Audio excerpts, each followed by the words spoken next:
আমরা যারা মায়েরা আছি তারা সবসময় নিজেদের থেকে বাচ্চাদেরকে নিয়ে বেশি কনসার্ন। বাচ্চা কী খাবে, কী করবে, কোনটা তার জন্য ভালো হবে এগুলোই ভাবে সারাটা দিন। আর সবচেয়ে বেশি খেয়াল রাখা উচিত যেন তাদের খাবারের মাঝে পুষ্টিটা অক্ষুণ্ণ থাকে। এই তো দেখতেই পাচ্ছেন আমার ছেলেটা অনেক বেশি ছোটাছুটি করে, কিন্তু সেই পরিমাণে তার খাবার দাবারের পরিমাণ অনেক কম খায়। কিন্তু আমি চেষ্টা করি যেন তার পুষ্টির ঘাটতিটা যেন না হয়, সে অল্প খাক কিন্তু পুষ্টিটা যেন একটু বেশিই পায়, সেদিকে আমি একটু খেয়াল রাখি। হ্যালো এভরিওয়ান, আসসালামু আলাইকুম, ওয়েলকাম টু মাই চ্যানেল। আশা করি আপনারা সবাই ভালো আছেন আর আমরাও আল্লাহ তাআলার অশেষ মেহেরবানিতে ভালো আছি। চলে আসলাম নতুন আরও একটি ব্লগ নিয়ে।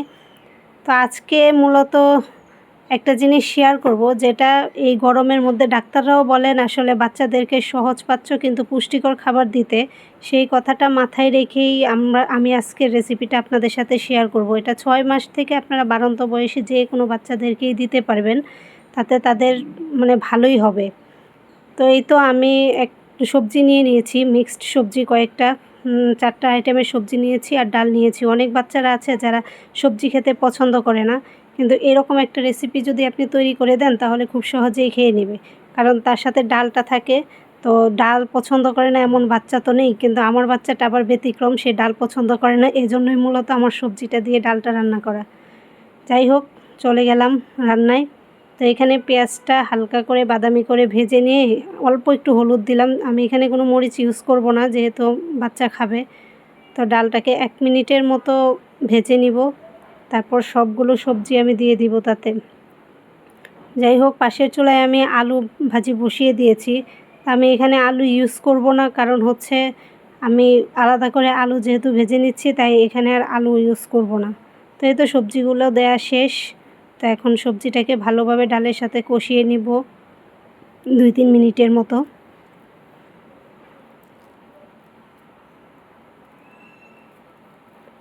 আসলে বাচ্চাদের খাবারগুলো যদি একটু ভিন্নভাবে দেওয়া হয় তাহলে তারা যেরকম পছন্দ করে খেতে আর পুষ্টিটাও পাবে।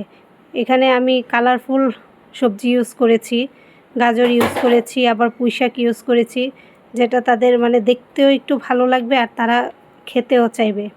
বাচ্চাদের আসলে এই জিনিসটাই বেশি অ্যাট্রাকটিভ জিনিস হলে তারা একটু খায়।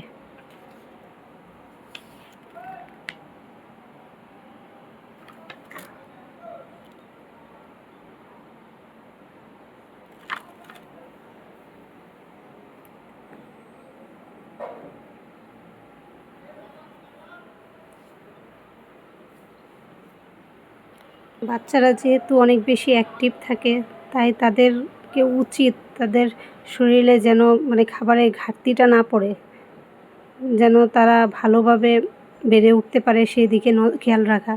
তো যাই হোক, সবজিটা অনেক প্রয়োজনীয় একটা বাচ্চার জন্য। মাছ মাংস যেমন প্রয়োজন, সবজিটাও তেমনই প্রয়োজন। আর ডালটাতে যেহেতু প্রোটিন থাকে, তো ডালটাও তাদেরকে খাওয়াতে হবে। সব কিছু বিবেচনা করে এই খাবারটা আমার কাছে অনেক সুপার ফুড বলেই মনে হয়, কারণ এখানে সমস্ত উপাদানই থাকে। তো বাচ্চারা যদি খায় তাহলে তাদের এই গরমের মধ্যে তাদের শরীরটাও ঠান্ডা থাকবে, আর শরীর খাবারটাও খুব সহজেই হজম হয়ে যাবে। আর আমরা যাই খাওয়াই না কেন তাদের খাবারটা যেন হজম হয় সেদিকে আমাদের খেয়াল রাখা উচিত। তো এই তো এটা কষানো শেষ হয়ে গেছে। এখন আমি একটু বেশি করেই পানি দিয়ে দিব, যেহেতু ডালটাও ফুটবে আবার সবগুলো সবজিও সিদ্ধ হবে। আমি আলাদা করে সিদ্ধ করে নিইনি, তো পানির পরিমাণটা একটু বেশিই দিলাম।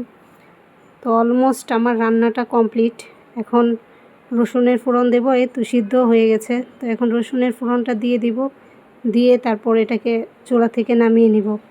তো যাই হোক, এরকম একটা খাবার যদি আপনারা দুপুরবেলা কিংবা রাতের বেলা খাবারের তালিকায় বাচ্চাকে 1 বাটি করে খাইয়ে দিতে পারেন, তাহলে আমার মনে হয় যে আর কোনো খাবার, অন্য কোনো খাবারের না খেলেও তাদের এত সমস্যা হবে না।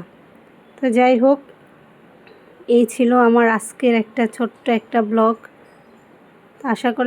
আশা করি যে আপনাদের অনেকেরই এটা দেখে একটু উপকার হতে পারে।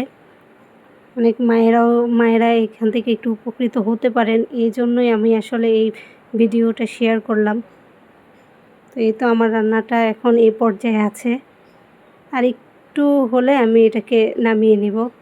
আমি একটু পাতলা করেই রাখবো, কারণ হচ্ছে আমি যেহেতু ওকে একটু ভাতের সাথে খাইয়ে দিব, তাই চিন্তা করলাম যে একটু পাতলাই থাক। আপনারা যদি শুধু শুধু খাওয়াইতে চান তাহলে আর একটু ভারী করে তারপরে চুলা থেকে নামিয়ে নেবেন। তো আজ এই পর্যন্তই। সবাই ভালো থাকবেন আর আমাদের জন্য দোয়া করবেন আর চ্যানেলটি সাবস্ক্রাইব করে দিবেন, লাইক করে দিবেন, শেয়ার করে দিবেন আর একটা কমেন্ট করে জানাবেন জিনিসটা আসলে কেমন লাগলো। তো আজ এই পর্যন্তই। আল্লাহ হাফেজ।